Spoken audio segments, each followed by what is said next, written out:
ദേശീയ games threes ബാസ്കറ്റ്ബോളിൽ കേരളത്തിന് ഇരട്ട വെള്ളി. 38ാമത് ദേശീയ ഗെയിംസിലെ ത്രീസ് ബാസ്കറ്റ്ബോളിൽ വനിതാ വിഭാഗത്തിലും പുരുഷ വിഭാഗത്തിലും കേരളം വെള്ളി നേടി. വനിതകളുടെ ഫൈനലിൽ കേരളം ശക്തരായ തെലങ്കാനയോട് പരാജയപ്പെട്ടു. 21-11 എന്ന സ്കോറിനായിരുന്നു തോൽവി. 1 മിനിറ്റും 30 സെക്കൻഡും ബാക്കി നിൽക്കെയായിരുന്നു തെലങ്കാനയുടെ വിജയം. ഗ്രൂപ്പ് ഘട്ടത്തിൽ ഉത്തരാഖണ്ഡിനെ 13-7 ഛത്തീസ്ഗഡിനെ 21-5 തോൽപ്പിച്ച കേരളം തെലങ്കാനയോട് മാത്രമാണ് പരാജയപ്പെട്ടത്. എന്നാൽ സെമി ഫൈനലിൽ മധ്യപ്രദേശിനെയും തറപറ്റിച്ചാണ് കേരളം ഫൈനലിൽ കടന്നത്.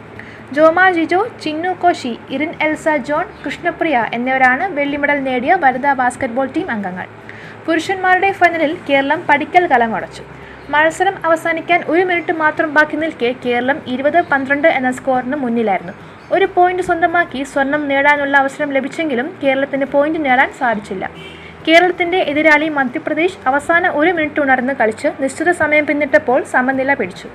വിജയിയെ നിശ്ചയിക്കാൻ അധിക സമയത്തേക്ക് നീങ്ങിയ മത്സരത്തിൽ ആദ്യ 2 പോയിന്റ് സ്വന്തമാക്കി മധ്യപ്രദേശ് സ്വർണം സ്വന്തമാക്കി. വൈശാഖ് മനോജ്, ശരത് AS, ആന്റണി ജോൺസൺ, സെജിൻ മാത്യു എന്നിവരാണ് വെള്ളി മെഡൽ നേടിയ കേരള ടീമിലെ താരങ്ങൾ.